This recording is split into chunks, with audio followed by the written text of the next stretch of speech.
Skye Squad, we are back in the building. Well, we're in a new building, actually. We are at the DC Noble here in downtown Washington, DC.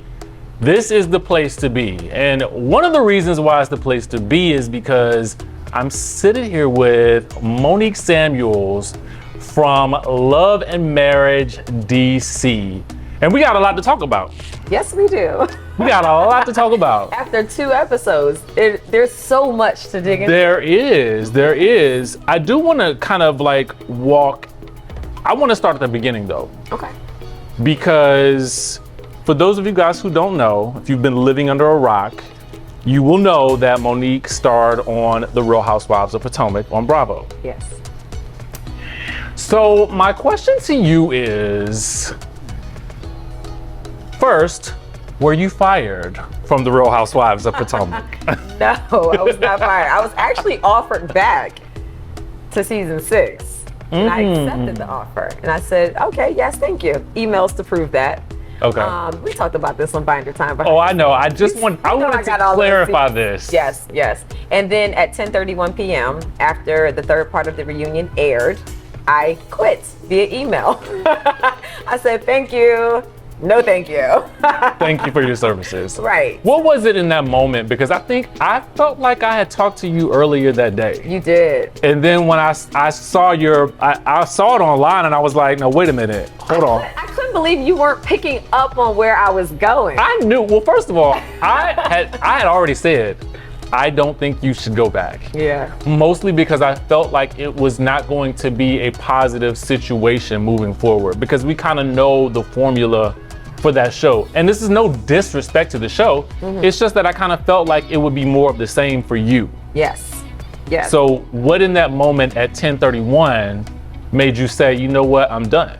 So when I saw the 3rd episode of the reunion, which was the day before, I had already made my mind up. Okay. So for me, I'm fine. At that moment, I'm not fine anymore, but I'm fine with that whole back and forth. I'm fine with that energy of like defending myself back then. I was fine with that.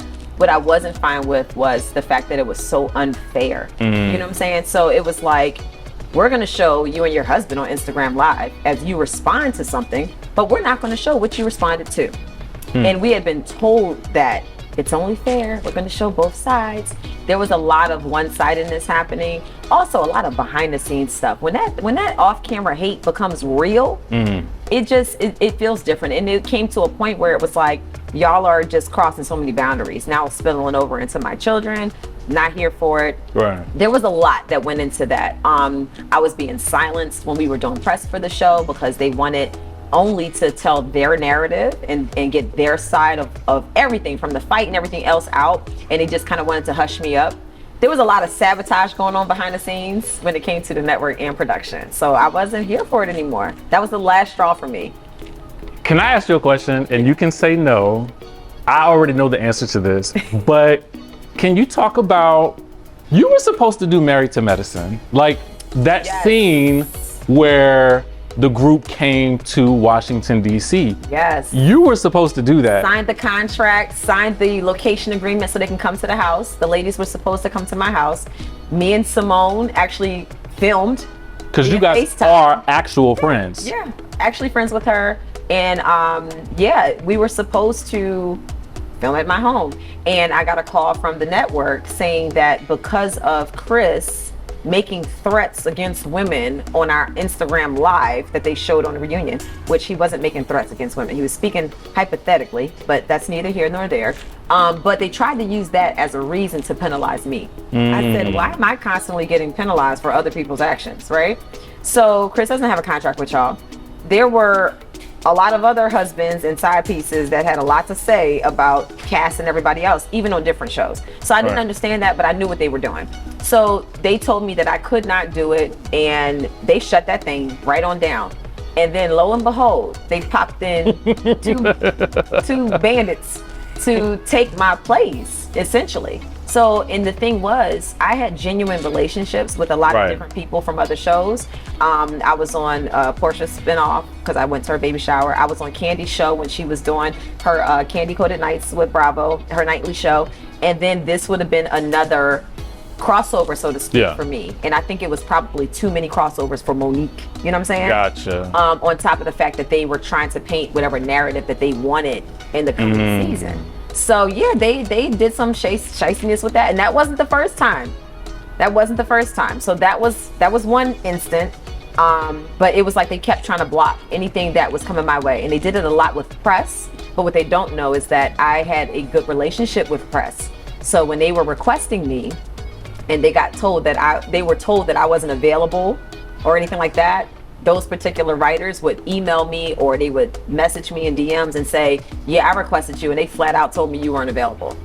They never even brought it to my attention. So when I tell you it was a lot of behind the scenes sabotage that was going on, it's much bigger than just, oh, she got upset because they were trying to air her out and they were saying all of these lies and this, that, and the other. That's a portion of it. There was so much more. It was a very stressful season, during the season, after the season. All of it was a bunch of stress, and I was just like, the tip of the iceberg for me was, y'all can't even tell the truth on the third part of the reunion. They showed like that much of my binder. You know what I'm saying? I said a lot more that day. You know, a whole lot more. We have heard tales of things that allegedly happened that day. Yeah. I do want to talk about, you know, as you transitioned from that show and then into a different life for yourself. In the preview for Love and Marriage DC, you said something to the effect that you felt as though you were being put into a box.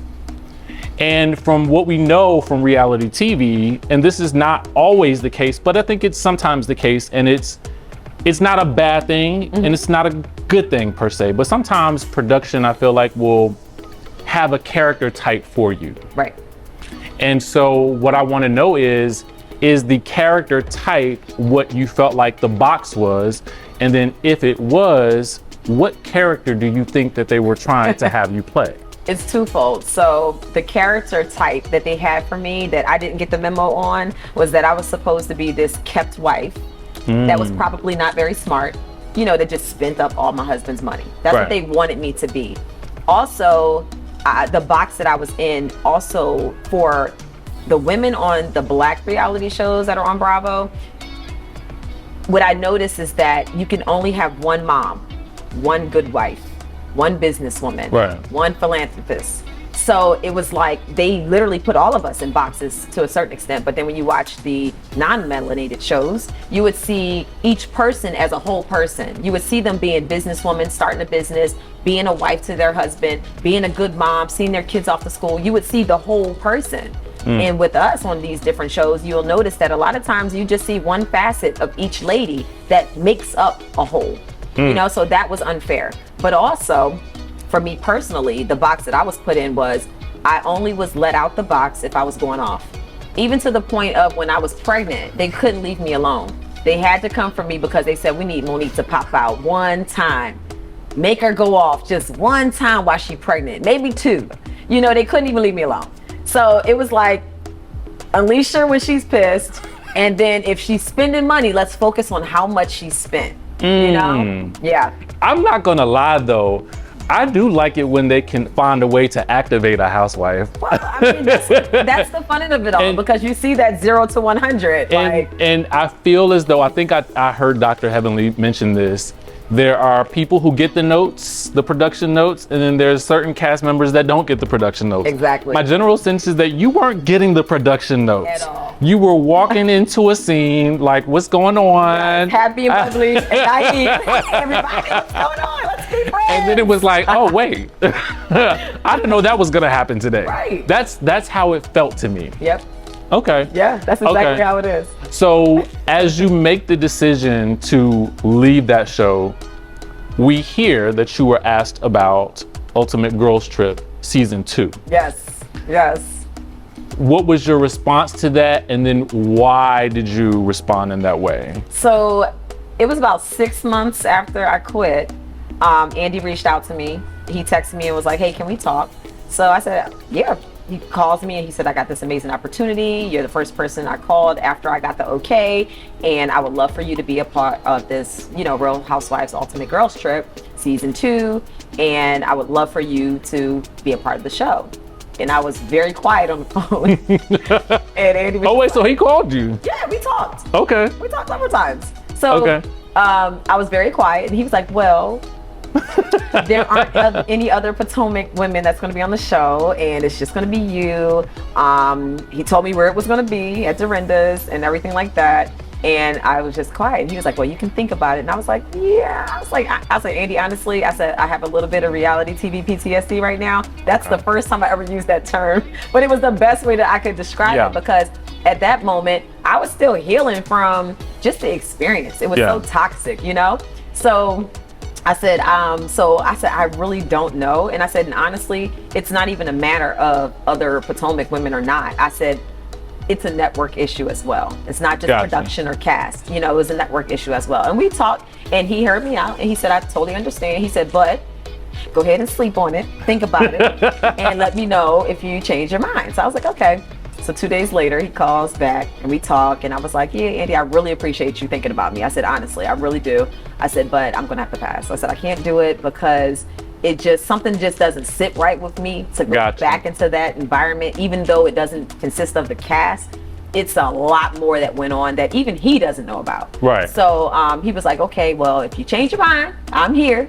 And then he texted me a few days later, like, I'm about to put somebody else in there. He said, so I'm just checking one last time just to make sure. And I said, I appreciate it, but no, I'm good. It would have been interesting to see you on that, but you had other plans. Yes. Well, life had other plans. Right. Did you know at that time that the conversation with you and Carlos, was that happening at that point in time as well simultaneously, or was it after? Like, how did that come about? So the conversation with Carlos had already begun, but there was no movement. Gotcha. At the time that I spoke with Andy, we hadn't even talked to the network or anything like that. I don't even think we were that far into it. It was more conversation. And then I think at that moment we were discussing couples. So I was sending him a list of different couples who I thought would be great for the show if we were to do a show. Gotcha. You know, it was still a if.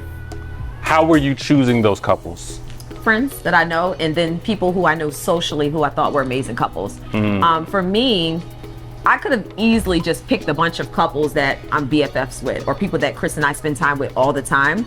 But thinking about entertainment wise and in the reality space, I thought it was important to have couples we can grow with. Gotcha. So people that we have a good sense of who they are, and we've known, we've interacted, but people who we can actually get to know, and the audience can actually get to know all of us as a unit and all of us separately. So as I was thinking about those couples, the ones that stood out were the ones that are now on the show. There were a few more as well. The network ultimately made the decision, and here we are. And it's interesting because the two couples that own shows are the two couples I was pushing when I was on RHOP. So, whoa, okay. So that's interesting, because I'm listening to and I'm watching Ashley, and I'm thinking to myself, Ashley, I could have seen her on Potomac. Yes, there's no reason why she shouldn't have been, and she was on Potomac. She hosted my live podcast with me, my final season. She was on stage with the orange dress. She had her hair laid, and I was pushing for her. I was trying to get her at the Newburgh house and everything. Yes. Why would they pass on her? I have no idea. And this is no disrespect to Irena, because I feel like Irena has a different personality. Right. That I don't think I wouldn't personally put her in that particular cast. A couple episodes of Love and Marriage DC. But the reason I say that is because she has a peacefulness about her as well. Does that make sense? Oh yeah. And Ashley has kind of that, like, that turn up, like, I'm gonna tell you like it is. Yeah. Ashley. So yes. Do you think that there would have been like a little bit of a threat to the collective if Ashley had been thrown into that mix as well? I don't think so. I feel like she would have blended in perfectly. Okay. Honestly. And what's interesting is that I met Ashley in person for the first time. I knew who she was. But I met Ashley for the first time at the season opener of season 5, at the anniversary party. The white denim anniversary party. That was my first time meeting her, and her and I talked outside of the cameras, and we realized that we had a mommy podcast platform. Yeah. And we said, oh, let's do some things together. You know, moms got a band together. I didn't realize until I got home that she was Quicksilver's wife. And I've known Quick for a long time because Chris and I had a radio show when he used to play for the Washington team. Okay. Yeah. Okay. So it's like there's connections and there's history, but it's just not. We weren't. None of us were BFFs going into this. You know what I'm saying? We all were familiar. And so, as the casting process goes along, was there anybody else that you felt like, okay, dang it, I wish we could have roped them in or anything like that? In the casting process for Love and Marriage DC? Winter, because she was at the time still married to her husband. So, well, they're still married, but at that time they were together. Wait, they're still married? There hasn't been any divorce that I know of. Let's talk about this real quick, because I'm gonna divert slightly because you brought it up. Did y'all know Kevin before y'all met Winter? Yes. I've known Kevin for about 17, 18 years. I've known him for a long time. Let me clear it up. All right. Because we went to, so how I know Kevin, we went to Evangel Cathedral. He used to sit on the pulpit. At the time, he was married to someone else. And he was a minister up on the pulpit. Okay. And we had a mutual friend. When Chris and I started doing work together, this is back in 2007. Chris and I started doing work together. We have land in Selma, Alabama, right? So Chris had a situation where his next door neighbor, who was also like a father figure to him, was basically stealing money, saying that he's putting it into this development project, and was stealing a bunch of money. Stole like $3 million from Chris, upwards of $3 million. And at that time, that's when I came on board to help Chris figure it all out. So Kevin, around that time, we were told that he was an architect and he was into real estate. So he was trying to help us fix that problem.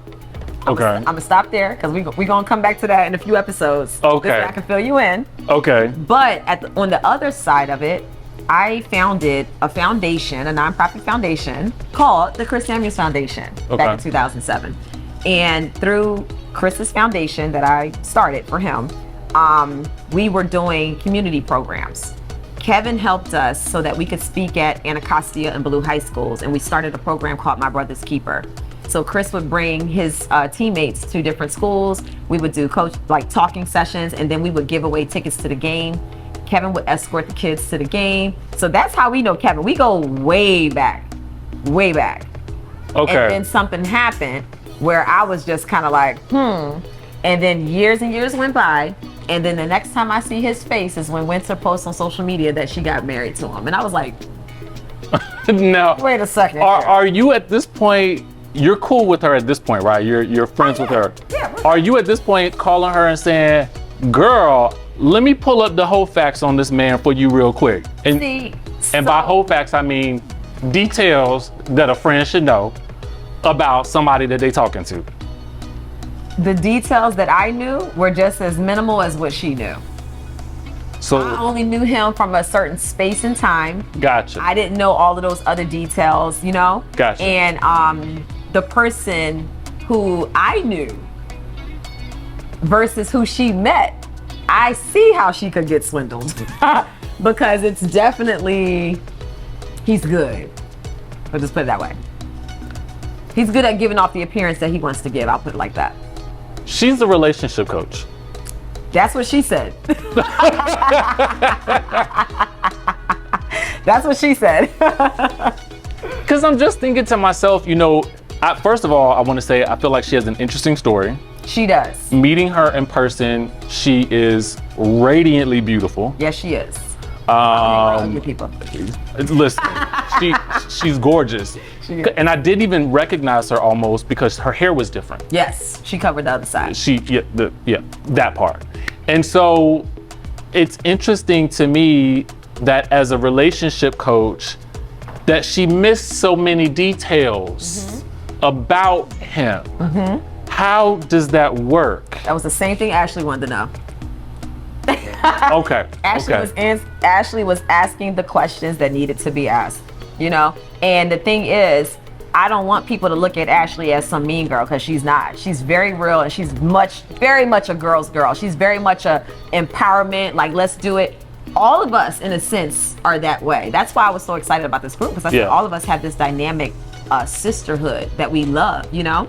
So when Ashley started asking the questions in her own way, I wanted to know. Right, I wanted to These know are the too. questions that I was asking myself. Yes, and triggers were felt, and y'all gonna see how the season unfolds. But one thing I have said, and always will remain true, I've even said this to Winter. I said, Winter, she asked the questions that needed to be asked. Like, she asked the same questions that anybody else would ask. Maybe she just didn't like the delivery, but it's a valid question, you know? Those are valid questions. If I ever get a chance to ask her any questions, I'm definitely asking. Was you sleeping with like both eyes? Like how did you miss all of this? Right. So speaking of your relationships with the other ladies, I have seen some people online sort of give the critique that Ashley, they felt like she was doing a little too much. What I want to say to anybody who is watching this interview, personally, from what I have seen thus far, what you see of Ashley is really the Ashley that you are getting in real life. Yes. Like, this is not a... Nobody's acting. Nobody, and I think that's what I like about this show is having met each of the couples, no one is acting. Right. Like, everyone is true to who they are. But why do you think she's getting that feedback, and do you think it's fair? I don't think it's fair, but the reason she's getting that feedback is because the person who is usually the most honest and says what the viewer is thinking usually gets that label. Right. Like, let's think about it. Like, the people who really just like are out with their thoughts are usually labeled mean, but it's not mean. It just, that's her delivery method. It's not mean. I didn't see anything by it, but if you are a person that is a more sensitive individual, I have very thick skin. So like, it doesn't bother me. If you hear me and my family have a conversation, it's like we're yelling at each other all the time. Even me and Chris, like, y'all witnessed that. That's how we talk. So it don't bother me. Speaking of you and Chris, me and the audience, we want to know, what do you need from this man? Oh man. So, Let me just put it into context. Yeah. Because, you know, as I'm watching the show, what it looks like is Chris is relaxed, laid back, having this glass of champagne, you know. Wife, what you need me to do? It's not like that. Okay. What is it? Not like that. What do you need from him? Oh man, there's so many layers. I'll go far back like this. If I could sum it up quickly, which it probably won't be quick, just bear with me. Okay. So Chris and I met when we started dating. Soon after we started dating, I became his business manager. Like, I was helping him sort out the previous deal I was just telling you about. That was one facet of what Chris was going through.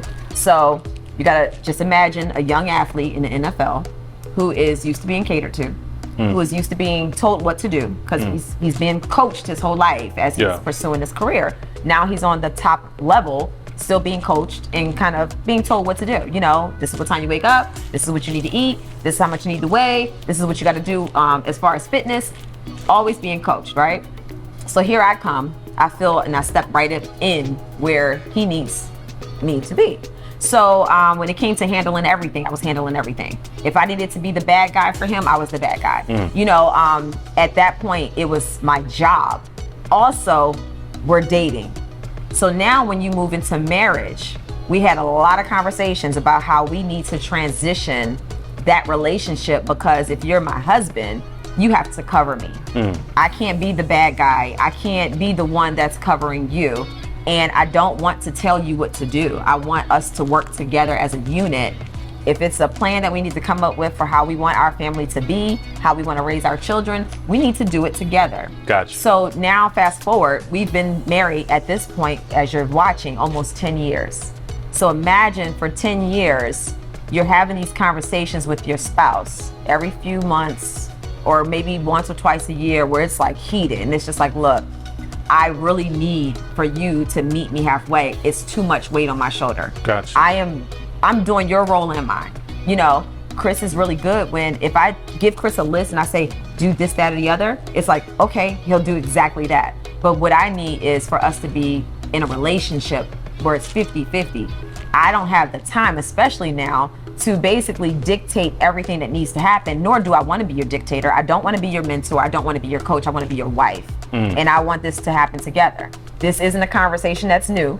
It's something that we've been struggling with, and people got glimpses of it when we were on RHOP as well. But he's very comfortable. He's very laid back because he has been in his whole life. He made it to the top level. Chris has never worked a job outside of playing in the NFL. Wow. So yeah, when it comes to like just different responsibilities, when it comes to even parenting or just like in our marriage, those are things that either he hadn't had an example or some things he just doesn't know how to do. Same as me, we're both learning together. Yeah. But a lot of times it was falling on me to handle everything as far as how the flow of the house goes, how our house operates. So now I'm in a position where I'm like, it's not just our role in marriage, but it's also our role as individuals. So now I've gone on this whole spiritual journey of redefining who I am, finding myself, and making sure that I'm a whole person. And now I'm looking at Chris like, hey babe, I don't want to keep telling you what to be, how to be, when to be. Like, if I'm asking something of you as my husband, and I'm expecting something based off of what you're saying to me, I need to see the actions that follow what you're saying. I don't want to dictate you and tell you what to do. I want you to tell me who you are. Gotcha. So imagine having a deep conversation and then you walking in on the tail end. So in episode 1, that's pretty much what happens for the audience. Y'all are walking in on the tail end of a very heated conversation that didn't start out heated. So as we're speaking to each other and I'm asking him for this list, one of my biggest issues is that I don't feel heard in my household. I don't feel like, at times I don't feel like Chris views me as his equal because he's the provider. Even though I'm doing all of the legwork and the running around and the, homeschooling the kids and making sure everybody is good, because he pays for everything, sometimes I don't feel like he views me as his equal. So now you take a person who already doesn't feel like she's 50-50 with you, and then I don't feel like you're taking me seriously when I'm asking you for change. But when you ask me for change, I'm on it. I'm like, all right, bear with me. Let me make these moves and let me make these gradual changes so that we can both be happy. By the way, here's what I need you to do for me so that I can feel good in this marriage as well. So I'm doing it. And then I'm looking at him like, hey, Chris, are you going to do it? Oh, yeah, I'm going to do it. Psych. Nah, this time I'm going to do it. Psych. Like, it's like this stop and go. And I would tell him, like, I feel like we're living in a loop. Gotcha. And I need more from you. I need depth from you. And I need for you to, rather than me tell you who you are, you tell me who you are. Where are you at this phase in life? What makes you happy? That's what the list was. So the list was about Chris. So I had wrote my list. We were in a therapy session with his life coach. And she basically instructed us to do different things. So for Chris, she wanted to know what I would want from Chris. And I said, that's easy. I want to know who he is. I don't want to tell him who he is or assume who he is. I want to know who he is because we've grown and we've changed so much over the years. Was that filmed?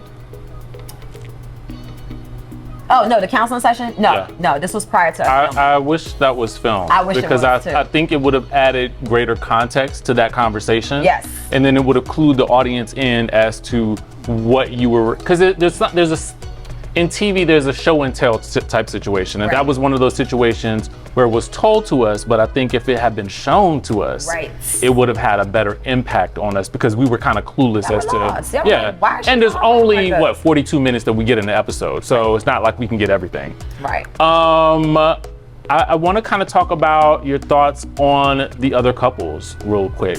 Before we go there, can I finish? I just wanted to say one more thing about that conversation. Absolutely. So when we were talking about in terms of the list, the reason why I was getting so heated in that scene, and everybody's looking probably like, why is she going off on this man while he's saying sorry? That was me. I was. Okay. All right. So then let me. I was like, why is she going in on him like this? So this isn't a new conversation for us. And what tends to happen is when I'm expressing what I really need from him, he'll brush me off. You know what I'm saying? So it's like, I want to know that you really hear me. And then his response is usually, baby, I'm sorry, I'm gonna work on it, I'm gonna do better. Baby, I'm sorry, I'm gonna work on it, I'm gonna do better. I said, I'm sorry, what more you want me to do? It feels like you're brushing me off. It doesn't feel like you're really trying to hear me. You're trying to brush me off. So because I know Chris, and we had this exchange before, when he kept trying to say sorry, that was him basically saying, shut up. I don't want to have this conversation anymore. Be quiet. I said, I'm sorry. What you want me to do? What you want me to do? So I'm like, no, I'm not accepting your I'm sorry, because you're not acknowledging what you did that you know annoyed me.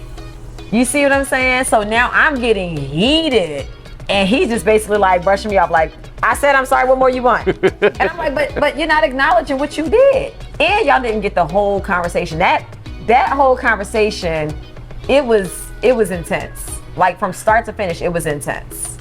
I told you earlier that this show reminds me of watching Why Did I Get Married, but as a series. You know what I'm saying? Because, and I think that's the prime difference between the Huntsville and the DC version. I mean, both are equally as riveting to watch, but it's just a little bit different. Yeah.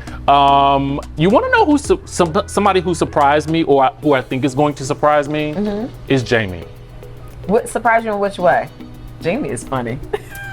You know, when I first met Jamie at your event, he's a smooth, like chill, kind of relaxed guy. But there's something I feel like I'm going to get from him that is going to shock me, and I cannot really explain to you what I'm feeling. Can you give me a clue as to whether or not that's correct? I wouldn't say he's a cool guy, but I feel like Jamie, he's the party man too. Like he be, you know. Okay. Yeah. Okay. Yeah, he's the party guy. And in the trailer, we got some talk about cheating. Now, I want to put this, like, when we talk about cheating in relationships, it can either be handled one of two ways. Right. One, shock, awe, and scandal. Right. Or two, this is something that married people deal with. Right. The way that it seemed like you guys have handled this is something that married people have gone through. Not for me. Well, no. I would be down for not in that way. But in the trailer, it's brought up so casually. Right. It is interesting. And it's also brought up as a thing of the past if it happened. You know what I'm saying? Okay. So like for me, I do want to clarify one thing. When I kept asking the Tylers for more, I wasn't asking them to share all your dirt with me. That wasn't my intention. I was asking them, when y'all have been through rough times in your marriage, how did you get through it? Whether that was therapy, whether that was, you know, we took a vacation and we saw somebody, or we meditated together, or we went to church, or, you know, we saw a therapist and they told us to do this, that, the other. I just wanted to know what the how. And also what I wanted to know from them was, have you ever been in a moment where you felt so disconnected that you didn't know what the future would look like? So I wanted more in depth. I didn't want the tea. You know what I'm saying? I really wanted to know, how did you work through it, no matter what it was? Because everybody looks at infidelity as if that's the only thing that can end a marriage, or that's the only challenge you can have in a marriage. You know what I'm saying? And it's not. So it doesn't matter what difficulty it is. If you've been through something difficult and you work through it, how did you feel in that moment? Gotcha. Going into it, and then on the other end, y'all are so lovey-dovey and y'all are all over each other. How did you get there? How did you get back there? Because that's usually how it starts out. Yeah. And being that me and Chris are in this awkward phase in our marriage, I'm desperate. I want to get back to that stage with my husband. So you'll see as the season unfolds, you know? Did you have to warn any of them before before cameras started rolling? Like, did you give them any, like, hey, listen, you're either gonna have to be very honest up front, or what advice did you give them before you guys all embarked on this journey? So we went to dinner, and Winter wasn't present for this dinner. Let me put that disclaimer out there, because at this point, Winter was not a part of the show. Gotcha. It was the Samuels, the Silvas, the Tylers, and the Lyons were the friends of. So at this moment, we went to dinner and we had a very open talk about, just like everybody has their boundaries.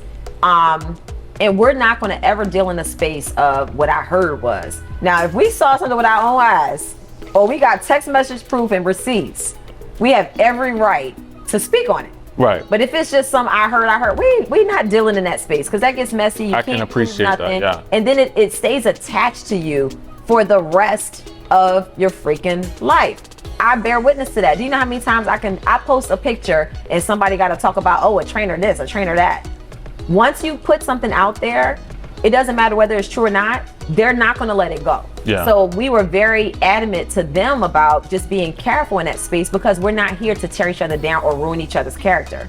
So that was one thing. The next thing was, I told them the audience should learn something new about you. That was told to me by one of my producers. Shout out to James. When I first started reality TV, he said, every time you film, the audience should learn something new about you. That's when you know you're being vulnerable and you're being organic, and you're putting it out there, because you never know how it will affect somebody and how it will help somebody. The last thing I told them was, you cannot respond based off of what you think the audience wants to hear from you.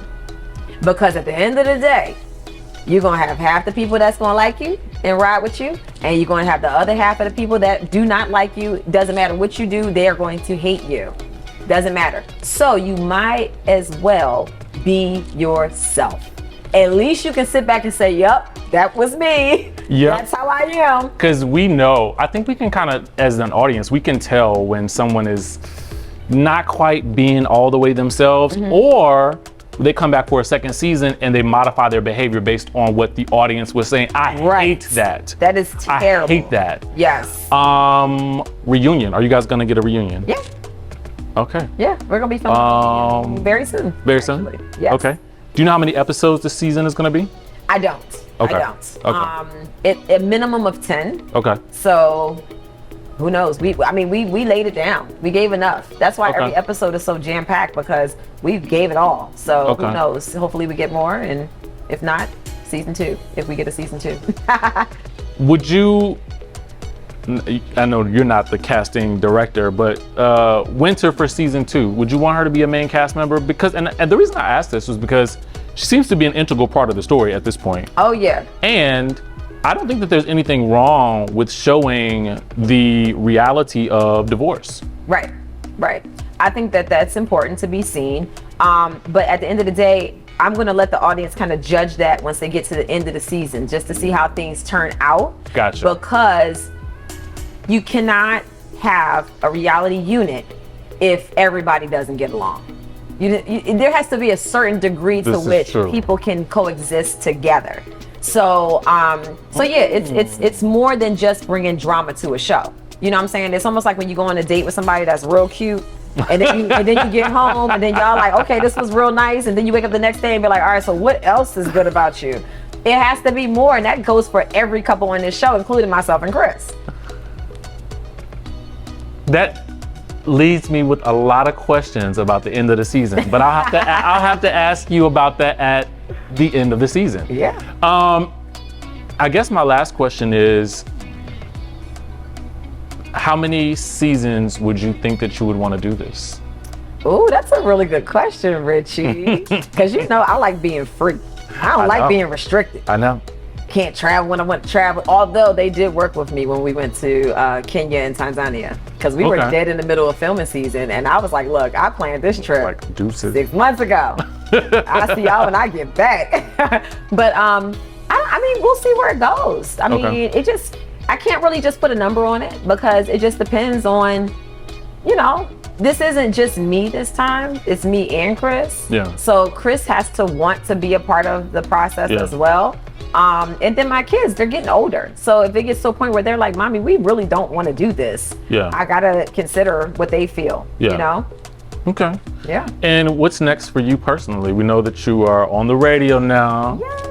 WPGC 95.1. You've got Mila Eve going. Yes, Mila Eve Essentials is doing well. You got Not for Lazy Moms. Not for Lazy Moms is still in the game. Anything else that you want to add to the list for this year? So, although your day seems kind of full. Yeah, my days are very full. I want to go back to Tanzania. I cannot wait. I want to buy some land there. I'm working on that. We've been talking about that.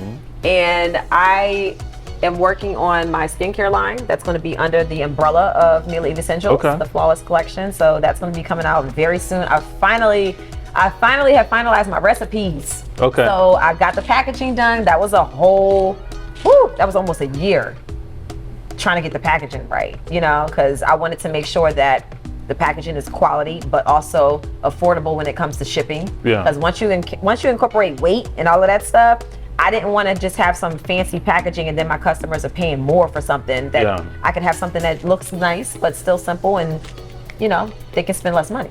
So it's been a challenge, but we got it together. And I've been working on this book. I probably shouldn't say the name of it just yet. Don't say it. I'm working on a book that is going to be a testament to how you approach life in different areas of life, whether it's dealing with marriage, parenting, friendship circles, different things like that. So I'm working on that. I've been working on that for over a year now. Just like taking my notes, because it has to be right. Yeah. It has to be right. Okay. It's my whole spiritual journey in a nutshell, but I'm not doing it where it's all based on me. Yeah. It's just also giving advice and tips for people that Okay. are going through life changes. And people that don't already know that you're already an author, so this is nothing new for you. Potty training mommy and daddy, yes. Yes. Monique, thank you so much for doing this. Thank you. Guys, thank you for watching. Again, we are here at the DC Noble. All of the information will be in the description of this video. Monique, can you tell everybody where they can find everything Monique? Yes, you can find me at MoniqueSamuels.com, and everything is there. Literally, everything's there. Perfect. And you guys know where to find me. Subscribe to the channel, hit that notification bell button, and of course, we will catch you in the next video.